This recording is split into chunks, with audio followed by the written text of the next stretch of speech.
let me quickly chat about chapter 12 of Sometimes You Have to Lie, because it might actually be a little while before I go back to the book, and I'll discuss why. This is the money chapter for me. It's the chapter where Louise Fitzhugh sends in her manuscript to Charlotte Zolto, and she takes it to her boss, Ursula Nordstrom.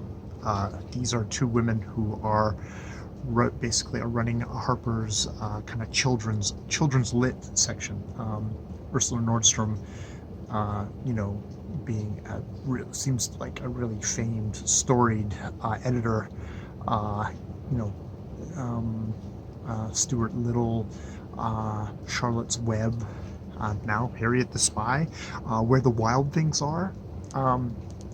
Now, it's kind of it's really striking in that Louise basically sends in a very kind of short little summary, and they're sort of puzzled because they don't know, like, she's a illustrator at this point, whether is she just intending to do like an illustrated children's picture book, or is this an actual story?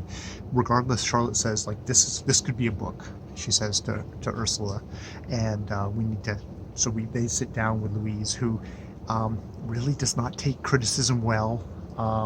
Charlotte says in this book is like, she doesn't get the sense that Louise ever was actually ever liked any adult.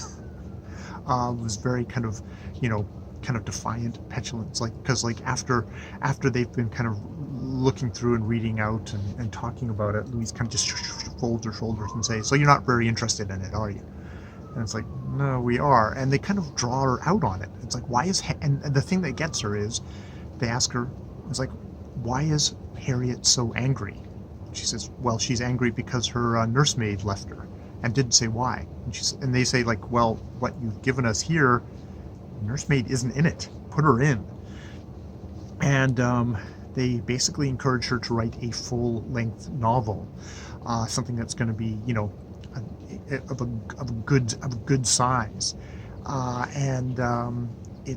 It's interesting how much Louise Fitzhugh has got all this kind of this raw material, but it's striking about how much, hey, this is these editors nurturing Ursula Nordstrom, developing a rapport, Louise Fitzhugh actually coming to admire her, which she doesn't with a lot of people. She doesn't suffer fools gladly, but she doesn't suffer a lot of people gladly. She's a bit of a misanthrope that way, you get the sense. Very fiery. It would be hard to work with, but she's like, they're like, hey, we're interested in you. We're interested in all your writing, even past this. And it's interesting because Louise is, she's working on many different projects, kind of all fragments, though. Nothing that kind of comes to fruition. It's striking about Harriet the Spy here, that it's something that they kind of put her together on, kind of pushed her along on, and all that. There's a talk of another, Alexei, her lover and then friend, talks about like how there was this whole manuscript, or not a whole manuscript, but a thing of like a couple of started stories about Amelia Brent, the childhood friend, lover, who walked into an airplane. I think she's the one who walked into an airplane, her brother's airplane propeller, but that she had showed it to her agent, and her agent had been horrified. According to Alexei, had been horrified because it was about two lesbians and it would damage her reputation. Now, the biographer does a really good job here. Leslie Brody does this, like saying, like, well, none of her other writing friends ever recall her ever actually talking about this manuscript. And it's like when she showed it to Pat, it was probably at a time even before she had actually, Harriet the Spy had come out. She wasn't a big children's book author. I mean, she'd had Suzuki Bean, but she might have been ever the pragmatist and saying, like, look, you need to focus on this part of your thing. And Ursula Nordstrom did actually follow up with her and say, like, have you done anything more with this manuscript Mimi, which seems to have maybe perhaps been that manuscript about Amelia Brent. but Louise never answered anything about that. So whether that's internalized things, or it's just like, she just wasn't able to kind of get it together to be able to deal with that kind of subject matter. You never know. Um, it's yeah. So it never did happen.